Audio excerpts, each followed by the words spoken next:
SC reservation కోసం 3 దశాబ్దాలకు పైగా పోరాడుతున్న మందకృష్ణ మాదిగ ఈ పార్లమెంట్ ఎన్నికల్లో ఎలాంటి ప్రభావం చూపబోతున్నారు? మాదిగలకు టికెట్లు ఇవ్వని కాంగ్రెస్ కు వ్యతిరేకంగా చేస్తున్న 10 రోజుల దీక్షకు ఆ పార్టీ అధిష్టానం ఎందుకు స్పందించడం లేదు?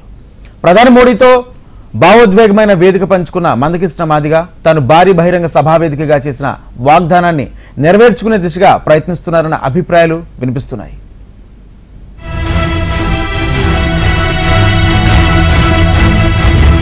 పేరున్న మాలలకే కాంగ్రెస్ లొంగిపోయిందా?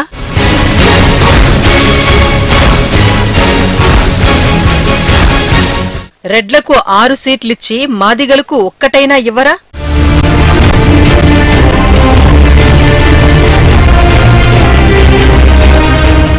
ఎన్నికల పోరులో మందకృష్ణ ప్రచారాస్త్రాల పదునెంత?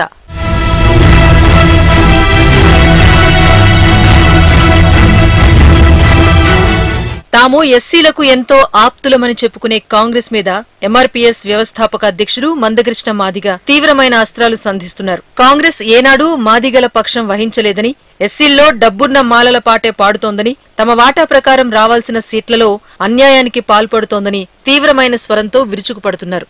గత అసెంబ్లీ ఎన్నికల్లో అధికారం చేపట్టిన కాంగ్రెస్ ను ఈ పార్లమెంట్ ఎన్నికల్లో మందకృష్ణ మాదిగ ప్రచారాస్త్రాలు ఏమైనా కదిలించే అవకాశం ఉందా?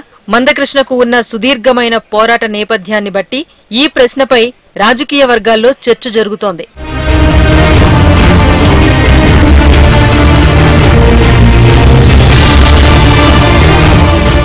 శతాబ్దాలుగా కవరేజీకు దూరంగా ఉన్న మాదిగలను సామాజిక న్యాయం పేరుతో దశాబ్దాల పాటు అధికారం అనుభవించిన కాంగ్రెస్ సైతం కనికరించలేదు అంటూ మాదిగ రిజర్వేషన్ పోరాట సమితి నాయకుడు మందకృష్ణ మాదిగ విమర్శిస్తున్నారు. ఎస్సీ రిజర్వేషన్ తమతోనే సాధ్యమని నమ్మించిన కాంగ్రెస్ పార్టీ ఓట్ల కోసం తమను ఆ పార్టీ నేతల చుట్టూ తిప్పుకున్నారే తప్ప తమకు అందాల్సిన సామాజిక న్యాయాన్ని మాత్రం అందించలేదని అంటున్నారు. అందుకు తాజా సాక్ష్యంగా తెలంగాణలో మాదిగలకు ఒక్క సీటు కూడా దక్కకపోవటాన్ని ఉటంకిస్తున్నారు. తెలంగాణలో 17 పార్లమెంట్ సీట్లుంటే ఎస్సీలకు 3 సీట్లు రిజర్వ్ చేశారు. ఎస్సీల్లో జనాభా దామాషా ప్రకారం మాదిగలకు 2 సీట్లు రావాల్సి ఉండగా ఒక్కటి కూడా కాంగ్రెస్ పార్టీ కేటాయించలేదంటున్నారు మందకృష్ణ మాదిగ.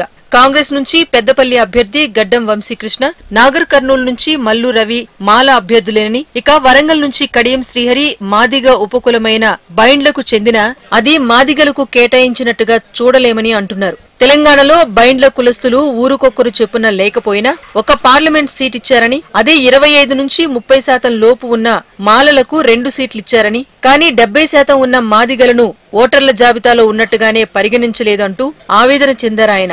అంబేద్కర్ ప్రవచించిన సామాజిక సమన్యాయం కాంగ్రెస్ ఏలుబడిలో మచ్చుకైనా కనిపించటం లేదన్నారు. 17 సీట్లలో అన్ రిజర్వ్డ్ సీట్లు 12ను లెక్కలోకి తీసుకుంటే తెలంగాణలో 50% ఉన్న బీసీలకు 2 మాత్రమే ఇచ్చి ముఖ్యమంత్రి సామాజిక వర్గమైన రెడ్లకు 6 సీట్లు కేటాయించటం ఎంతవరకు న్యాయమని ప్రశ్నిస్తున్నారు. తెలంగాణ రాష్ట్రంలో రేవంత్ రెడ్డి గారి నోటి నుండి వచ్చిన మాట ప్రకారమే 12-13% జనాభా గల మాదిగలకు ఉన్న 3 స్థానాలు కూడా ఒక్కటి దక్కకపోవడం అంటే కాంగ్రెస్ అధిష్టాన వర్గం అక్కడ మాలావో ఉండడం, మల్లికార్జున్ ఖర్గే అక్కడ కర్ణాటక నుంచి మాల సామాజిక వర్గం కావడం, అక్కడ సిడబ్ల్యూసీలో చక్రం తిప్పుతున్నది కొప్పులరాజు కావడం, ఇక్కడ డిప్యూటీ సీఎం స్థానంలో మల్లు బట్టి విక్రమార్క ఉండడం,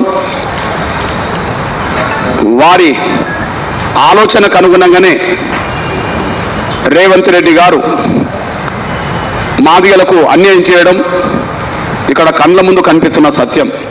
కాంగ్రెస్ ఎప్పుడూ ధనికుల పక్షమే అనేందుకు అనేక ఉదాహరణలున్నాయంటున్న మందకృష్ణ ఆ పార్టీలో ఎస్సీల పేరిట పైనుంచి కింది దాకా మాలల ఆధిపత్యం ఉంది అంటూ ఆధారాలు చూపిస్తూ విమర్శిస్తున్నారు. ఏఐసీసీ చీఫ్ ఖర్గే, సిడబ్ల్యూసీలో చక్రం తిప్పే కొప్పుల రాజు, తెలంగాణ ఉప ముఖ్యమంత్రి భట్టి విక్రమార్క, కాకా ఫ్యామిలీ నుంచి ఎంతో ఇన్ఫ్లుయెన్సెస్ చేసే వివేక్ వంటి నేతల అభిష్టం మేరకే కాంగ్రెస్ పార్టీ నడుస్తోంది అంటూ ఆరోపణలు గుప్పిస్తున్నారు. ముఖ్యమంత్రి తన నోటి నుంచే మాదిగలు ఇక్కడ 12 నుంచి 13% ఉన్నారని చెప్పినా పార్లమెంట్ సీట్లలో ఒక్కటైనా తమకు ఎందుకు కేటాయించలేదంటూ ఎండగడుతున్నారు. అందుకు నిరసనగా తెలంగాణలో కాంగ్రెస్ కు వ్యతిరేకంగా ఎంఆర్పీఎస్ ఆందోళన నిర్వహిస్తుందని అనౌన్స్ చేశారు.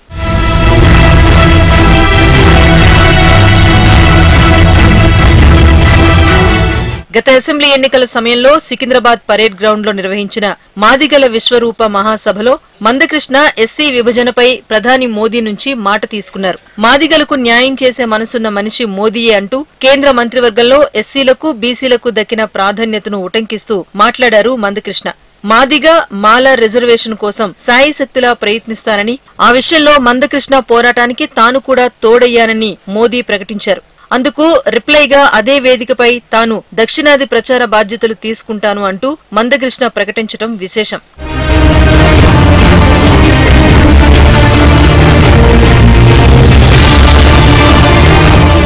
అటు ఏపీలోనూ ఇదే అంశం మీద ప్రచారం నిర్వహించేందుకు మందకృష్ణ సంసిద్ధమవుతున్నారు.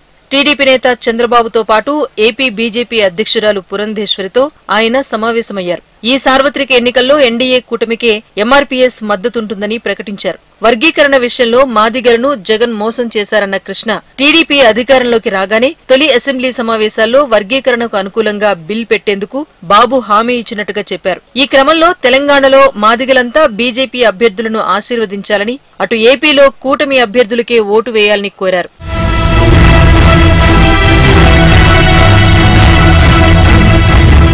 అయితే కూటమి పార్టీలకు ఓట్లు వెయ్యాలి అంటూ మందకృష్ణ పిలుపు ఇవ్వటాన్ని ఇతర మాదిగ సంఘాలు తప్పుపడుతున్నాయి. తెలంగాణలో బీజేపీ నేతలు మందకృష్ణకు పెద్దపీట వేస్తున్నారు. ఎస్సీల్లో మాదిగల జనాభా దాదాపు 70% ఉంది. ఎస్సీ విభజన హామీతో ఆ ఓట్లన్నీ గంపగుత్తగా బీజేపీకి పడతాయని, అందులోనూ రిజర్వేషన్ కోసం దశాబ్దాలుగా అలుపు లేకుండా పోరాడుతున్న మందకృష్ణ అవుట్ రైట్ గా బీజేపీకి మద్దతివ్వటంతో ఎక్కువలో ఎక్కువ ఆ వర్గం ఓట్లు బీజేపీకి పడే అవకాశాలున్నాయని అంచనా వేస్తున్నారు. మరోవైపు బీజేపీలో ఉన్న మాల నేతలు కూడా బీజేపీకి మోదీకి ఖచ్చితంగా మద్దతిస్తారని, మోదీ హయాంలో ఇతర సామాజిక వర్గాలు రామ్ మందిర్ వంటి అంశాలతో సపోర్ట్ చేస్తాయని ఆశిస్తున్నారు. అయితే మందకృష్ణను పూర్తిగా వినియోగించుకునే క్రమంలో ఆయనకు ఒక హెలికాప్టర్ కూడా కేటాయించినట్టు సమాచారం. ప్రధాన పార్టీల నేతల మాదిరిగా మందకృష్ణ సుడిగాలి పర్యటనలు చేసే అంశం ఆసక్తికరంగా మారింది. దక్షిణాదిన ఎస్సీలను బీజేపీ వైపు తిప్పుకునేందుకు వీలుగా మందకృష్ణను వ్యూహాత్మకంగా ఎంచుకున్నారని అంటున్నారు విశ్లేషకులు. అందుకే మందకృష్ణను పోటీ చేయించకుండా అభ్యర్థులను గెలిపించుకునే బాధ్యత మీద ప్రచారం కోసం ఉపయోగించుకోబోతున్నారు. మరి మందకృష్ణ ప్రభావంతో ఎస్సీలు ఎంతవరకు బీజేపీ వైపు టర్న్ అవుతారు, ఆయన ఇన్ఫ్లుయెన్స్ ఎంతవరకు పనిచేస్తుంది అనేది మాత్రం వేచి చూడాల్సిందే.